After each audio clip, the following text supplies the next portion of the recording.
Well, climate change, most people identify with an increase in the average temperature of the weather, and that probably the increase so far averages out to about 2 degrees Fahrenheit. And like 2012 was the warmest year in American history. The last month in which the average monthly temperature did not exceed the historic average for that month was December of 1983.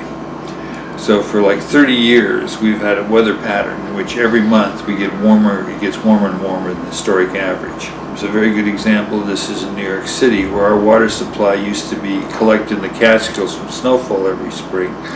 But we don't get that same kind of snowfall anymore because of the warmer withers. We get storm events, and it's the storm events which fill our reservoirs. So if you look at something like Sandy, which is a hurricane on steroids, the steroids are the increased temperature of the ocean, which, global warming is definitely generating. I mean, the oceans are at an all-time historic high for warmth, and this warmth has some, very profound implications for ocean ecology, particularly for vertebrate versus non-vertebrate. This is a golden age of jellyfish. If you look at the forests in the west, as the climate has gotten warmer, the pine beetles have more successful at reproducing because the winter cold used to kill them off. Now we've got huge areas of the west that have been ravaged by pine beetles. Those dead trees become forest fire. You look at diseases like West Nile disease, dengue fever, they're all moving north, so that the kind of the disease pattern of things is changing. So global warming is going to affect everybody's lives in very pronounced ways. It's changing profoundly changing the ecology of the oceans, meaning profoundly changing the ecology of our fishing and of our fish stocks. It's profoundly changing our forest ecology. We make more interventions. We use more fertilizer. We use more pesticides. We use more irrigation. So we try and compensate for these impairments in the productivity of nature, with human interventions, most of which tend to make matters worse, not better. And many of which are actually counterproductive in terms of global warming. If you're going to irrigate, you pump a lot of water, that takes a lot of energy, for example. Industrialization of agriculture can be described that way in a nutshell. Where there's a lack of fertility, we use fossil fuels to make fertilizer. Where there's a lack of water, we use fossil fuels to drill water wells and to irrigate. Where we, in the past, would have used animal and human labor to do something, we use machines to do it. And consequently, anytime, like what Al was just saying, anytime conditions get worse, the way you compensate is just pump more fossil fuel into the compensatory technology. What is that as it gets hotter, people are going to turn up all their air conditioning. And you're going to have to make more power to run more air conditioners to make it hotter, so you can make more power to run more air conditioners. And it's the fact is that our industrialized agriculture developed, as Al was just talking about, but it developed in a period that was very benign weather. It was a modern post-World War II optimum. It's about 30 years, from about 1945 to about 1975. We saw crop production increases in that time period of about 250% on average on all the crops that are grown in the United States. And it's all the credit for that has been given to crop breeding and to fertilizers, pesticides, and improved machinery. But there's been some studies that look back on it and say that about a third of that increase in production was simply due to better weather in that 30-year period. And so the implication of that is that, on the assumption that better weather happened pretty much globally, then the whole world saw improved production in that period of time. As that period of optimum weather comes to an end, you're going to immediately lose that third that you gained by just better weather. And that's a fairly straightforward. That's just slipping from optimum to suboptimum condition. Mm-hmm. But what we're talking about in the case of global warming is you're going to go right on past that suboptimum. It's going to get more and more chaotic. What are the implications even to just cut current production by a third? I mean, it has massive implications for for adequacy of food supplies around the world. And the developed countries will feel it less than other countries because we will simply pay more for it. The study is unique. Actually, I think that's an important thing. The emission study that we're doing is unique. It's a groundbreaker. As nearly as I can tell. Yeah, I mean, this is the first time this has been done, and we are now going to come up with real facts that support the fact that we have very high emissions going on in Manhattan. And prior to that, it was not ever documented in this way. It was estimated or maybe not even really ignored. It was largely ignored. Yeah, and if I could say something, it'd be interesting to talk about why the study, what were the kind of clues that something was wrong here that needed to be looked at. When we look at the emissions from the wellheads, the emissions from the transmission lines, or what we're doing here today, looking at the emissions from the distribution lines, these are in terms of the picture the industry paints, fugitive emissions. That is, they're not supposed to be there. That is, none of the calculations of the benefits of natural gas to global warming include all of these methane emissions. The Obama administration, huge portions of the environmental community, lots of governments, a number of countries in Europe, are all deeply invested in the idea that the key to short-term progress in global warming is the expanded use of natural gas. And of course, the expanded use of natural gas means the expanded use of shale gas, because 90% of all future new natural gas is projected to be shale gas. It's a huge status quo. We've got, 2 or 3 generations that are just totally accustomed to having all the energy that we want to use, basically, and it's all fossil fuel. It's very easy to kind of, at this point in our history, demonize fossil fuel. But the truth of the matter is the world we're living in, the furniture we're sitting on, the cameras that are taking our pictures, the instruments that are recording the methane levels, they're all basically the children of James Watt's reciprocating steam engine, which was invented in 1765, which is the year I always used to start, modern life. Fossil fuel has been a huge success. We have, until 30 years ago, measured our national strength and our national ability by oil reserves. So we're, as humans, now being asked to do something that's incredibly difficult and has marked all the great crises of human history, which is to turn our back on success.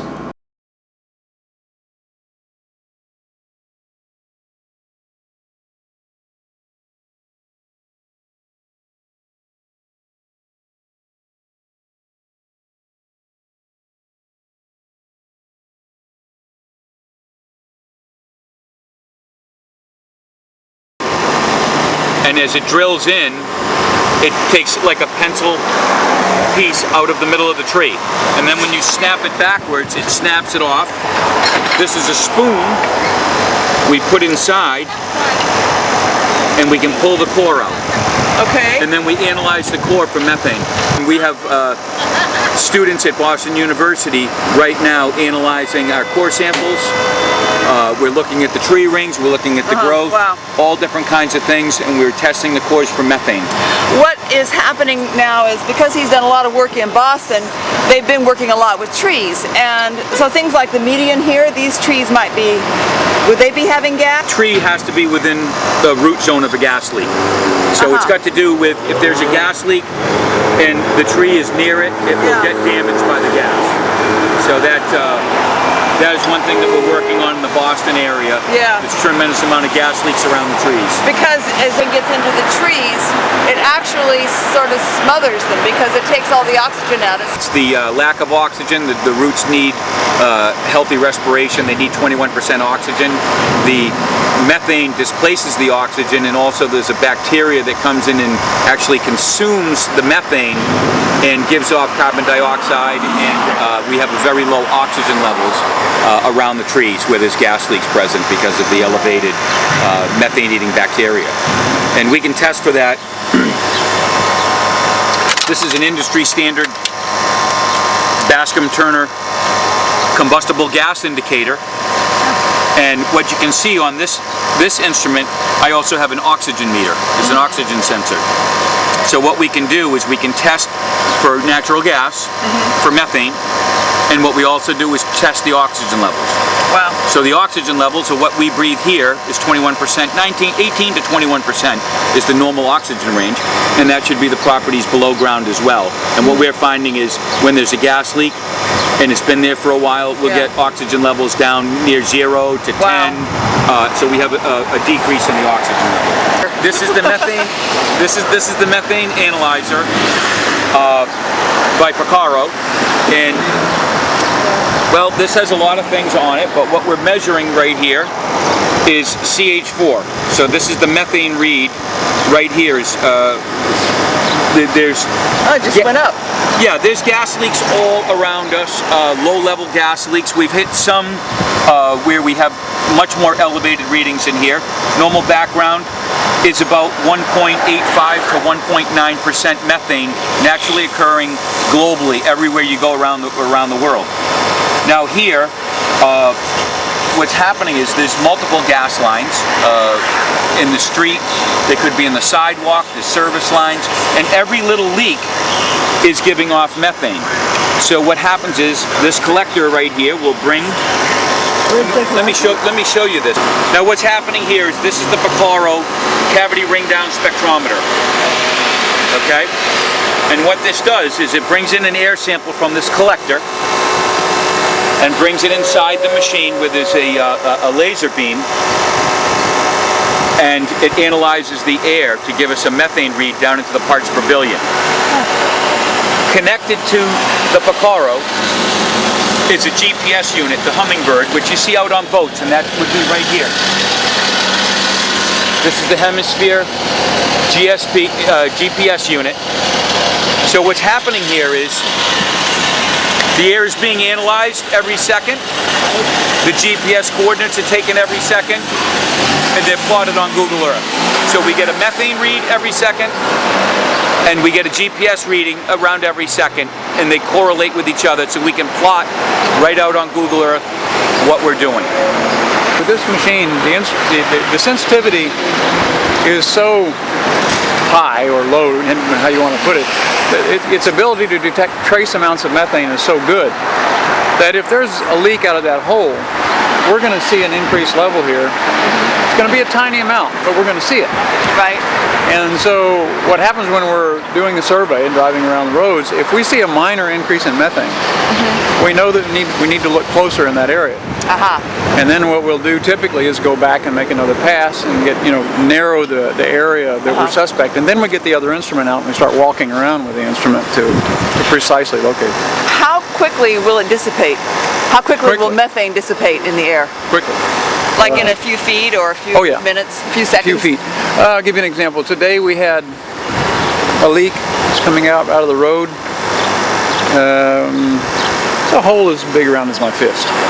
And you could smell it. You could standing there, you could smell it. It was strong gas. It was a strong wind blowing. Let me see, how do I do this?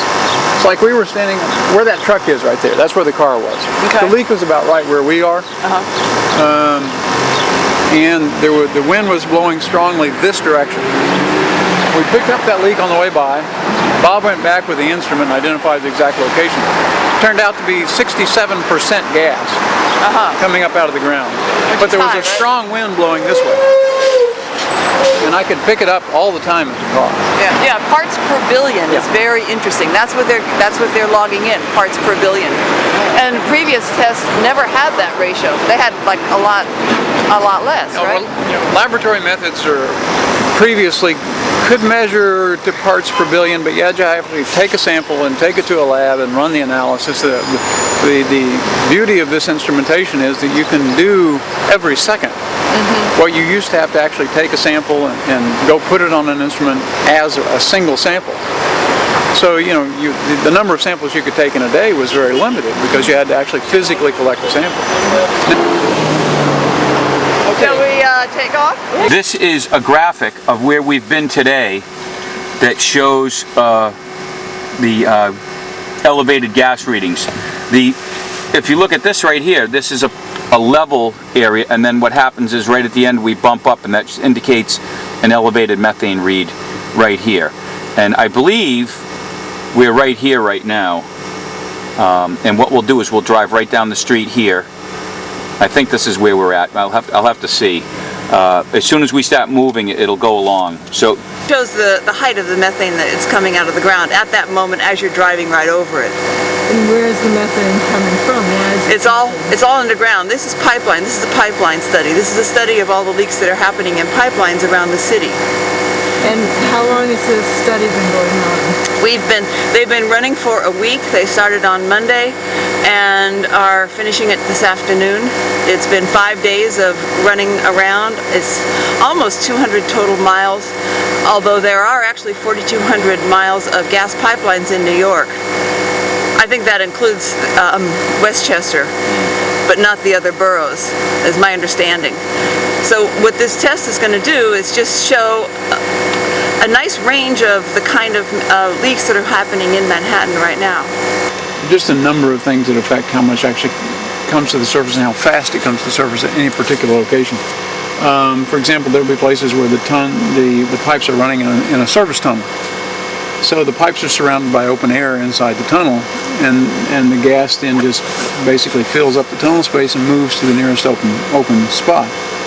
Methane is less dense than air, so under those circumstances what will tend to happen is that methane will tend to rise up to the surface of the tunnel and just rise along and move along until it finds a manhole or some other exit point, and it'll come out there.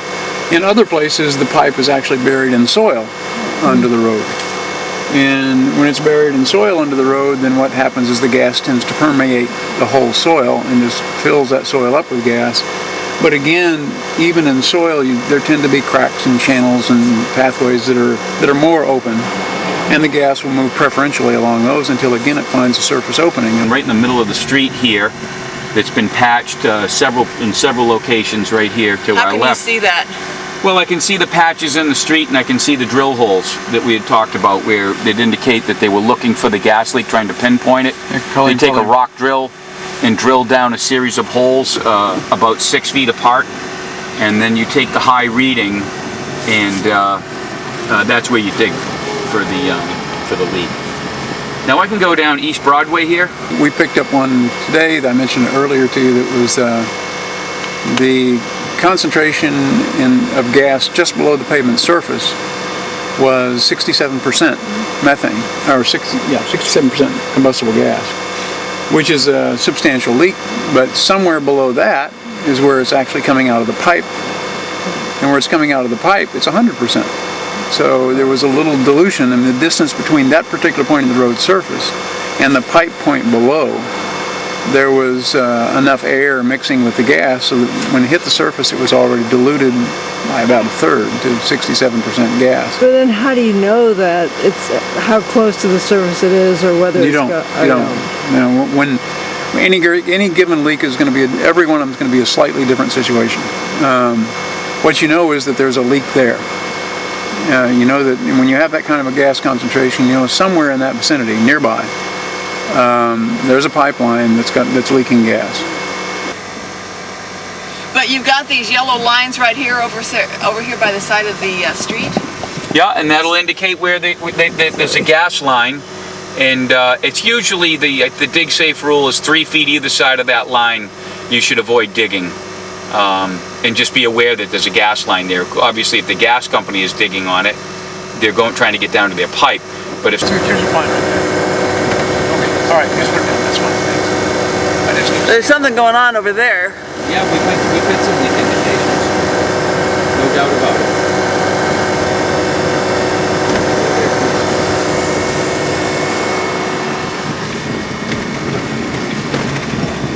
So the ability for this machine to document and plot the methane readings is just really the new technology. It's really, really great stuff. How long have you been doing this for?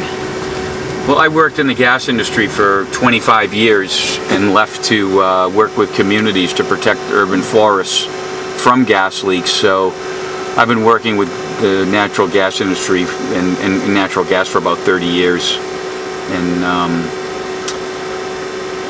25 of those years was working with the gas company, and now I'm exposing to people what's really going on with with the gas industry and the leaks and the trees, and now it's morphed into the hydrofracking with the methane detection. People are really interested to know how much gas is coming out of the ground, where it's going, and that's what we can do with this equipment. We can give you hard data on where methane can be. It is. I mean, we can detect it in minute amounts. There's no problem. We can figure out where the gas is and show people and protect trees, protect water out in hydrofracking areas where they're doing the horizontal drilling. We're collecting data here. We're not really conducting a leak survey, because if we were conducting a leak survey, we'd be getting out at every leak and testing them. What we're doing is collecting data to show that there are a substantial amount of gas leaks throughout the city, and some are venting larger than others. If we get near the venting point, we'll get a higher spike. Any one of these indications could be a situation that's hazardous, but that's not our job here. Our job is to show that there is a substantial amount of gas leakage. Between the 1.9 and the higher numbers, that difference between the 1.9 and the higher number is probably leaked methane. And, From the gas system underground. right. And then, you know, when we hit a number like 26 or something, then we have a leak, a very locally specific leak. That difference between 1.9 and 2.3 or 2.5 is just kind of like all the leaks sort of smeared out across each other over the city. Because once it hits the atmosphere, that methane diffuses and spreads out very quickly. What we're really seeing on here You want to join us? is any one of you just follow horizontally, roughly along any one of these lines on this map surface. What you're seeing is our path of travel. And then if you look up and you see these spikes that come up, those indicate a relative increase in methane levels. These tall spikes means we went over a point here where the methane level is elevated. Yes. Right we've here. been filming So for if we like follow an that hour down to the map surface, which is on No, we've got right a here. lot of data. We follow that map down to the map surface. Right there at that location on the map, we went by a point where there was a significant amount of methane in the air, higher than the area around it. But if you look in this area right here, you see we had a fairly consistent low level of methane along this whole stretch of road, except for that one spike right there. And that one spike is not nearly as high as these over here, for example.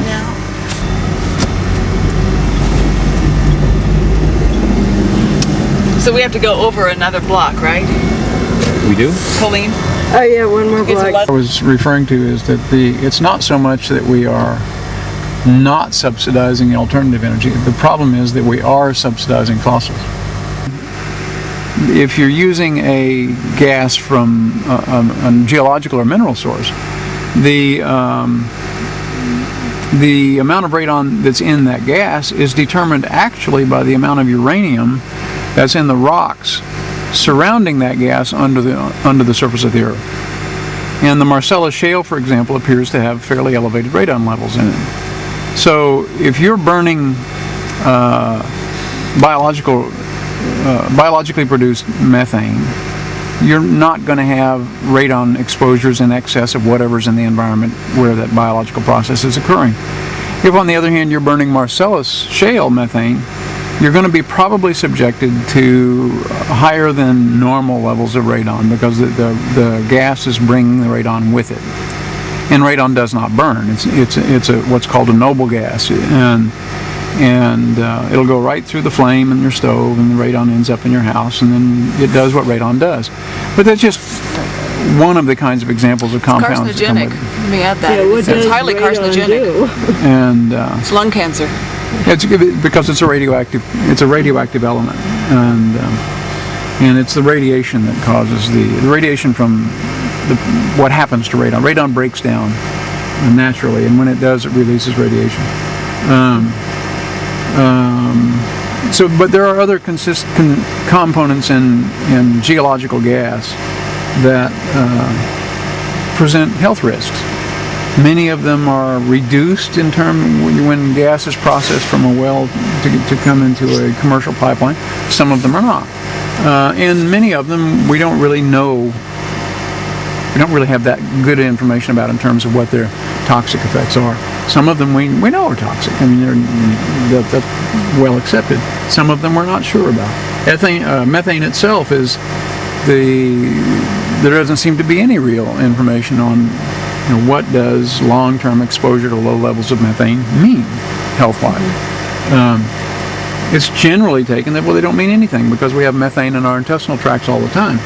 But that's not really the same as having it in your intestinal tract and inhaling it all the time are not the same thing. It's like ethanol, for example. Ethanol inhaled is more toxic than ethanol ingested. I mean, people drink it all the time. We know what the effects of it are. But if you inhale it, it has effects that are not the same as if you ingest it. These spikes are probably gas line leaks. Number one, they're too high for any typical natural source, whether it be a minor geological gas leakage or some biological source. On these streets, under the New York City conditions, there may be a remote chance if you hit a really bizarre sewage situation, you might get a spike like this coming up through a grate or a vent or something. That's not impossible, but it's not likely. These are likely. All of these spikes on here are likely gas line leaks. Okay, so what I can't show you here right now is that if we were to move this so we could see just that line right there, the low portions of that line, if you look at it, what you see is it actually has a lot of little bumps in it. And each one of those is probably another leak. Or gas blowing down the street from a leak in the vicinity. But the point is that there are bigger leaks and there are smaller leaks. We can't really tell if we have that. I don't know if you can see it or not. Right there, there's a little bump right there, just above my fingernail right there. If the wind today happens to be blowing this direction, that may be wafting down from this spike right here. It might be coming right down the street, and at that point we happen to get that. But it may also not be. It may be that there's actually a minor leak right there, so we get a little spike. We can't tell that until we go out and get outside the vehicle and walk the street and nail down exactly where the leaks are in the street. What we can tell with this surveyor is that this is what methane is doing along this street at this time. I mean, there's one right there. That's not a very big peak right there. This one right here looks interesting because it's fairly broad. It's not very high, but you can see it covered a fairly good distance along that street. So from about right here to about right there, that's a long stretch of fairly elevated methane. There is probably a leak right in this vicinity somewhere. This one right here. Yeah. Why is that so big? Well, it probably a leak there. But on this run, this is just driving around this afternoon, and we have one what looks like a fairly substantial one here. We have one looks like a fairly substantial one right in there, and 3 or 4 up this way that look interesting. Right. The next step on those would be to go to that location, run it again, get some specific numbers for those spikes, whatever they happen to be now, and then once we're comfortable with the number that they are elevated and it's elevated right here, then get out with the other instrument and track it down. Most of the city looks like that street. Well, I shouldn't say most. Lots of the city looks like that street right there. You see, it's just a little strip of blue. Methane levels are pretty normal. And right in here, see this strip right here, that's pretty normal methane levels right there along that strip of the street. But at this corner down here and on this side street, that clearly was elevated. Yeah. And these, because they're so exaggerated in the display, tend to overwhelm everything. Visually, they overwhelm everything else. You don't have to have a confluence of all the data on one map. You can actually pull out pieces of data as you want to look at them I can show the and data put them on. Yeah. Well, even more so, what you can do is you can take the data file, the KML file, and pick out a piece that would be one street, and then look at that one street one at a time. So what you have is a massive amount of data here that we can piece down. We can take out any piece we want and put it into a smaller file, so you wouldn't have all that blue on the screen. You could just look at one little piece of the data if you wanted to analyze it. I'm going to turn on some of the data that we've done. This is only a little piece of it. I'm going to turn on the rest of it so you can see what it looks like. If you have one that has a shape to it, like that one, That's clearly a leak here. That's a leak. You can see a how beginning here, it came up slowly, and then a drop back down. and it came up here, and then it went up pretty fast, but it came back down slowly, and then it slowly tapered off. That's a methane leak. There's a leak there. That's methane. That's real methane. It's not stack data. What location is that? Where's that one? Yeah. That one's at about 136th, between 135th and 136th on Amsterdam Avenue. And those are small peaks. And so I chose that one because it's an easy one to look at, that particular data set. The larger peaks are actually down here in this part of the city. And if I turn those off, I can get these over here back up. I think that's 34th, if I'm not mistaken. Is that right? 30? No, it's 23rd. So that looks like it's probably a peak. This right here is probably a peak. But I want to get you to a different data set. There. I think that's 34. And those 34 is right there. And I'm going to do something here just to show you that there's something we can do on here. We do it all the time to look at the data. I can rotate this so we're looking at a different side. Now we're looking roughly northeast. That's 34th Street. That's 3rd Avenue, 2nd Avenue, 1st Avenue. Right here today, in this area, was where we found the 67% coming out of the ground. We'll see, it was at 34th and 2nd, I think it was. It would have been right over on this corner. Fade that out so we can see better. And I'm pretty sure it was right at this corner that we found 67% methane at the road surface right here.